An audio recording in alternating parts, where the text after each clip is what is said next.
आजकल का ये टाइम जहाँ चारों तरफ lockdown, restrictions, slide in economy का माहौल बना हुआ है, वहाँ एक छोटे इन्वेस्टर के लिए इन्वेस्टमेंट अपॉर्चुनिटीज़ ढूंढना बहुत मुश्किल हो गया है। बैंक्स डिपॉजिट्स पे अब ना के बराबर रिटर्न दे रहे हैं और म्यूचुअल फंड स्पेस में, इवन डेट फंड्स में अब कॉन्फिडेंस लो है। ऐसे में इन्वेस्टर्स, पर्टिकुलरली सीनियर सिटीजन्स जो कि रिटायरमेंट के बाद लार्जली डिपेंड करते हैं फिक्स्ड इनकम ऑप्शंस पर, उनके पास बहुत लिमिटेड एवेन्यूज़ रह गए हैं to find good investment opportunities जो उनको डिसेंट एंड रिलायबल रिटर्न्स दे सकें। इसलिए आज का हमारा ये एपिसोड डेडिकेटेड है सीनियर सिटीजन्स के इन्वेस्टमेंट ऑप्शंस पर।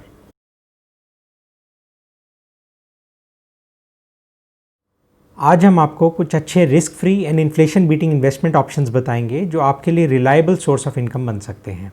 सबसे पहले बात करते हैं सीनियर सिटीजन्स सेविंग स्कीम की। अगर आपने इस स्कीम के बारे में अभी तक नहीं सुना तो ध्यान से सुनिए, और अगर सुना है और अभी तक इन्वेस्ट करने का मौका नहीं मिला तो भी ध्यान से सुनिए। This is a Government of India scheme and was launched in the year 2004.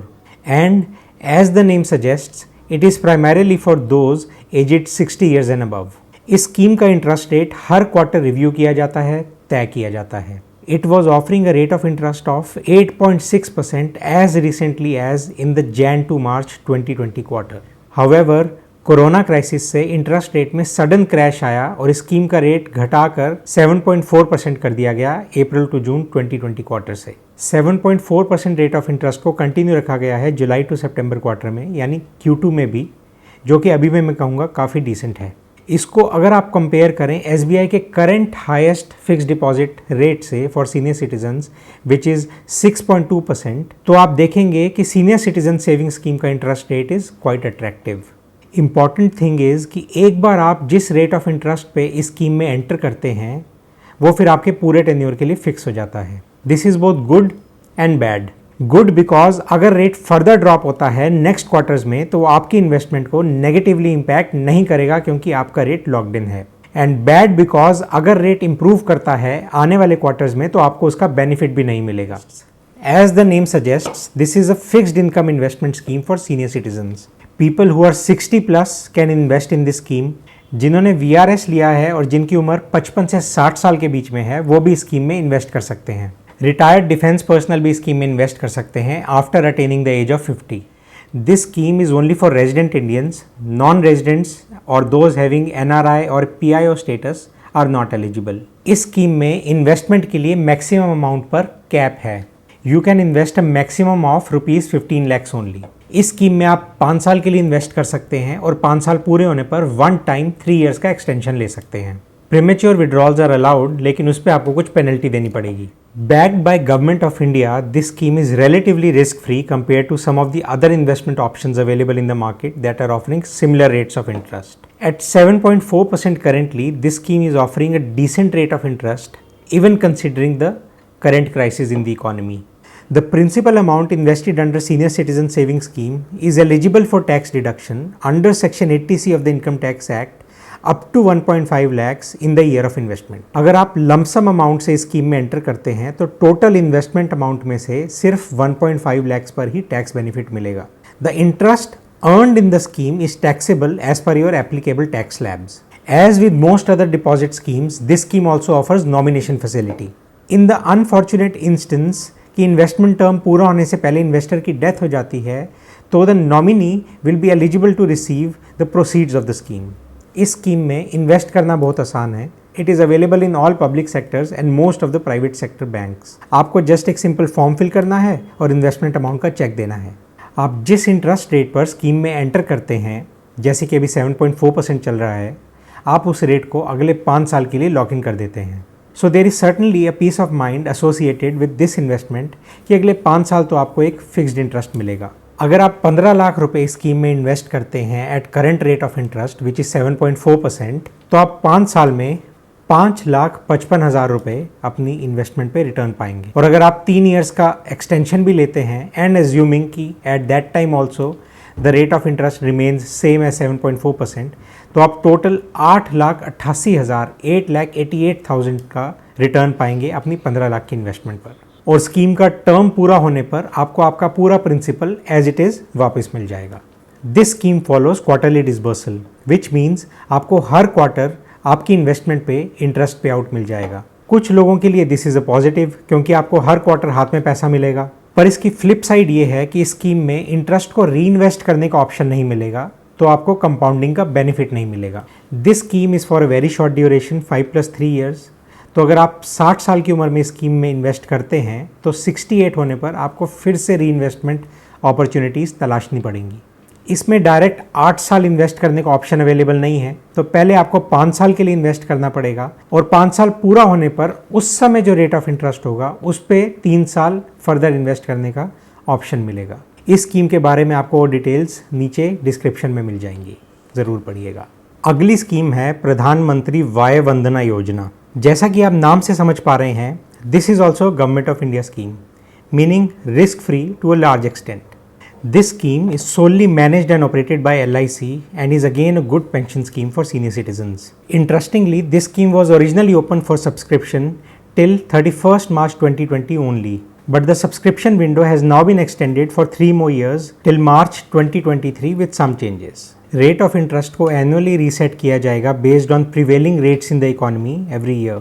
But the good thing is कि आप जिस रेट पर स्कीम में एंटर करेंगे वो आपके लिए फिक्स्ड हो जाएगा for the full tenure of your investment. It is currently offering a rate of interest of 7.4% which is same as senior citizen saving scheme. पर यहाँ पे थोड़ा सा इंटरेस्टिंग ट्विस्ट है, जहाँ पे सीनियर सिटीजन सेविंग स्कीम आपको सिर्फ क्वार्टरली पेमेंट्स की ऑप्शन देता है विथ सिंपल इंटरेस्ट पेमेंट, यानी कंपाउंडिंग का कोई बेनिफिट नहीं। This scheme allows you an option of annual पे आउट विद मंथली कंपाउंडिंग, जिससे आप 7.66% का एनुअल यील्ड ले सकते हैं।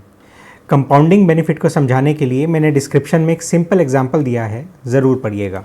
इस स्कीम में इन्वेस्ट करने की मिनिमम एज है 60 ईयर्स और मैक्सिमम एज की कोई लिमिट नहीं है। Policy term is 10 years, minimum investment is around 1,50,000 and maximum investment is 15 lakhs again. Being a Government of India scheme, this again has a very high credit rating. It gives you reliable returns with interest lock-in feature for the full tenure. तो अगर आप इस scheme में enter करते हैं at the current rate of interest, then you will lock in your rate at 7.4% for the full 10 years of your investment. It gives you the option of annual payout with the benefit of compounding, and you can raise your yield to 7.66%. Depending upon आप कितना invest करना चाहते हैं, आप साल के 1,11,000 तक की पेंशन पा सकते हैं for the next 10 years. This comes to about somewhere under 10,000 rupees per month, and at the end of the tenure आपको आपका purchase price as it is वापस मिल जाएगा। LIC स्कीम्स परचेज करने के लिए GST पे करना पड़ता है, which can be up to 18% of the purchase price. The good thing is कि इस स्कीम पर GST एग्जेम्प्ट है, so you save a lot of money here as well. After completion of the 3rd year of investment, आप इस scheme के against 75% तक का loan ले सकते हैं, which may come in handy अगर आपको बड़े पैसे की अचानक ज़रूरत पड़ती है। बहुत ज़्यादा ज़रूरत पड़ने पर आप इस स्कीम से प्री मैच्योर एग्जिट भी ले सकते हैं with a nominal penalty. Upon the unfortunate death of the policy holder during the policy term, the entire purchase price is refunded to the nominee. ये पॉलिसी आपको 15 से 30 दिन का फ्री लुक पीरियड भी देती है, यानी पॉलिसी लेने के बाद अगर आपको विद इन 15 और 30 days depending on the mode of purchase of the policy, अगर आपको ये पॉलिसी पसंद नहीं आती और आप किसी वजह से वापस करना चाहते हैं तो आप वापस करके अपनी पूरी पेमेंट रिफ़ंड ले सकते हैं। आपको स्कीम परचेज़ करने के लिए फुल लमसम अमाउंट पे करना होगा जिस अमाउंट की आप स्कीम परचेज़ कर रहे हैं, और उसके साथ देने पड़ेंगे आपके एज और address documents. No income tax deduction benefit on your investment. जैसे कि सीनियर सिटीजन सेविंग स्कीम में आपको सेक्शन 80C का इनकम टैक्स बेनिफिट मिलता है, इस स्कीम में आपको ऐसा कोई बेनिफिट नहीं मिलेगा। इंटरेस्ट और pension amount, whatever you may want to call, is fully taxable as per the income tax slab of the investor. This policy is low on liquidity. Invest in it only after thoroughly reviewing your cash requirements for near to medium term, क्योंकि एक बार invest करने के बाद आपका पैसा 10 साल के लिए लॉक इन हो जाएगा। इस स्कीम में और ज़्यादा डिटेल में जानने के लिए नीचे डिस्क्रिप्शन में दी गई जानकारी को ज़रूर पढ़ें। चलिए तीसरी इन्वेस्टमेंट ऑप्शन की ओर बढ़ते हैं। RBI is back with the new series of its very popular bonds. आपको याद होगा अभी हाल ही में RBI ने अपने 7.7% कूपन बॉन्ड्स क्लोज किए थे। अब न्यू सीरीज बॉन्ड्स 1 जुलाई 2020 से खुले हैं, but with some significant changes. First, ये floating rate bonds है with a 6 month reset counter.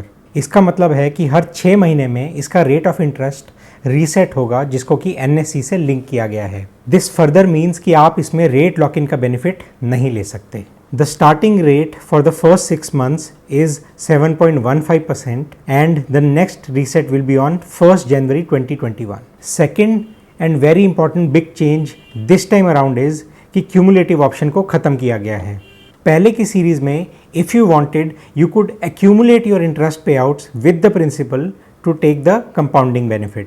इस सीरीज में ये ऑप्शन नहीं है, आपको every 6 months पे आउट लेना ही पड़ेगा at simple interest. Resident Indians can buy this bonds individually और jointly. Nomination facility is available. आपको ये बॉन्ड्स एसबीआई या किसी भी नेशनलाइज्ड बैंक से मिल जाएंगे। There are 4 private sector banks as well जहाँ से आप ये बॉन्ड्स परचेज कर सकते हैं। नीचे लिस्ट डिस्क्रिप्शन में देख लीजिएगा। There is no limit on maximum amount that can be invested in these bonds. Tenure is 7 years. There is also no age entry requirement as well. These bonds are non-transferable and non-tradable in the secondary market. मतलब आपकी investment पूरे 7 साल के लिए locked in रहेगी। Premature encashment option is available for senior citizens after fulfilling certain mandatory lock-in period requirements. There is no tax benefit on the investment amount.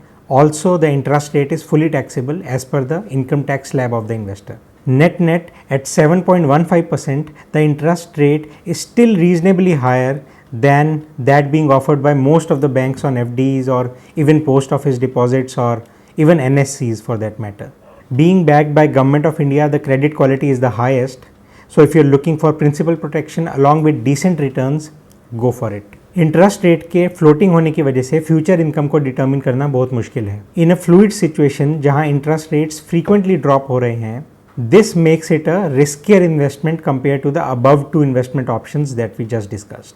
क्योंकि cumulative payout option को remove किया गया है, आपका overall yield low रहेगा। All of these schemes are suitable for senior citizens, particularly those who want to maintain a good standard of living after retirement as well. अगर आपके other sources of income भी हैं और कुछ पैसा spare है, तो बैंक में एफडीज बनाने के बजाय इनमें से किसी ऑप्शन को कंसिडर किया जा सकता है। Being low on liquidity, these schemes are particularly for those who don't have any short to medium term financial objectives. अगर आपके कोई प्लान्ड बड़े खर्चे नहीं आ रहे हैं तो आप इनमें से किसी स्कीम में ज़रूर इन्वेस्ट करें। सूटेबल फॉर दोज जिनकी रिस्क एपेटाइट कम है और जो एक बार इन्वेस्ट करके रिलायबल रिटर्न से पीस ऑफ माइंड चाहते हैं। अगर मुझे इन स्कीम्स को एक प्रायोरिटी ऑर्डर देना हो तो मैं वाय वंदना योजना और सीनियर सिटीजन्स सेविंग स्कीम में ज़रूर इन्वेस्ट करना चाहूँगा। इन दोनों स्कीम्स में मैक्सिमम इन्वेस्टमेंट पे कैप है।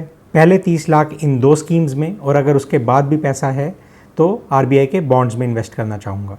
डिस्क्रिप्शन में इन तीनों स्कीम्स की और ज़्यादा डिटेल्स हैं, ज़रूर पढ़ें। आपको ये जानकारी कैसी लगी नीचे कमेंट्स में ज़रूर बताएं। इस इन्फॉर्मेशन को अपने फ्रेंड्स एंड रिलेटिव्स के साथ शेयर ज़रूर करें ताकि वो भी इन इन्वेस्टमेंट्स के बारे में जान सकें। अभी इन्वेस्टमेंट सीरीज़ में और भी बहुत कुछ कवर करेंगे आने वाले एपिसोड्स में। देखने के लिए चैनल को सब्सक्राइब ज़रूर करें।